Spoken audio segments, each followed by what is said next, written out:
दोस्तों मैं आज आपको बताने जा रहा हूँ कि कोई भी व्यक्ति पहली पत्नी के रहते हुए दूसरी शादी कर लेता है या न रहते हुए भी दूसरी शादी कर लेता है, तो दूसरी शादी जब कर लेता है और उससे संतान होता है, पहली पत्नी से भी संतान होता है, दूसरी पत्नी से भी संतान होता है, तो उसके प्रॉपर्टी में, उस व्यक्ति के प्रॉपर्टी में या उसके पैतृक संपत्ति में कितना अधिकार होता है उन दोनों का, चाहे सौतेला बेटा हो या फिर पहली पत्नी से बेटा हो, दोनों का क्या अधिकार होता है बेटे बेटियों का उसके प्रॉपर्टी में, उसके पिता के प्रॉपर्टी में या फिर पिता के पैतृक संपत्ति में। ये सारी जानकारी मैं आपको दूंगा। इस वीडियो को आप लाइक जरूर कर दीजिए। आपसे रिक्वेस्ट है कि इस वीडियो को आप लाइक करते चलिए और पूरा वीडियो देखिए। बहुत ही कम समय में आपको सारी बातें बता दूंगा।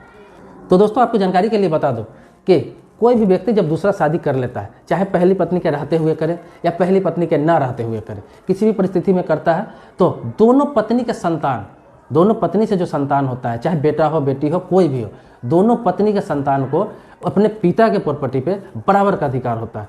पिता के प्रॉपर्टी पर, यहाँ तक कि पैतृक संपत्ति पर, मतलब कि दादा के संपत्ति पर, परदादा के संपत्ति पर, जब तक कि वो लोग डिवाइड नहीं हो चुका है उस प्रॉपर्टी में, तो वो पैतृक संपत्ति में भी उनका अधिकार होता है। और पिता के नाम से, पापा के नाम से जो प्रॉपर्टी होता है उसमें तो उन दोनों का बराबर अधिकार होता ही है, लेकिन पैतृक संपत्ति पर भी बराबर अधिकार होता है। ये इसलिए बार बार रिपीट करके बता रहा हूँ कि गांव समाज में अक्सर आप देखते होंगे कि पैतृक संपत्ति या फिर पिता के संपत्ति को सौतेला बेटा कहकर कम दिया जाता है या फिर नहीं दिया जाता है, उसे दुत्कार दिया जाता है। लेकिन सच्चाई यही है, कानून यही कहता है, कानून में ये प्रावधान है कि बेटा दोनों, चाहे ये पहली पत्नी का हो या दूसरी पत्नी का हो, बेटा दोनों उसी का है, उसी से पैदा किया गया है, इसीलिए दोनों का बराबर का अधिकार होगा।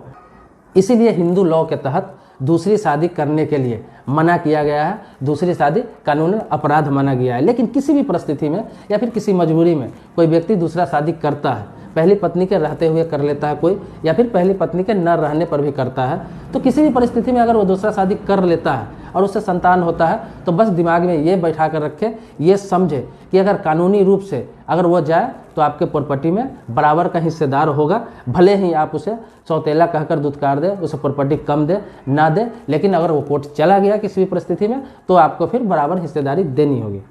क्योंकि पत्नी पहली हो या दूसरी हो, आपने शादी करके लाया है, उसे बराबर सम्मान देना होगा, बराबर हक देना होगा, बराबर अधिकार देना होगा। उसके बच्चों को भी बराबर सम्मान, बराबर हक, बराबर अधिकार देना होगा। और उन बच्चों का भी फर्ज बनता है कि अपने पिता को सम्मान दे, अधिकार दे और उनके बुढ़ापे में देखभाल करे। तो दोस्तों इससे संबंधित कोई भी मन में अगर सुझाव हो, विचार हो, कोई सवाल हो, तो आप मेरे कमेंट बॉक्स में ज़रूर लिखें।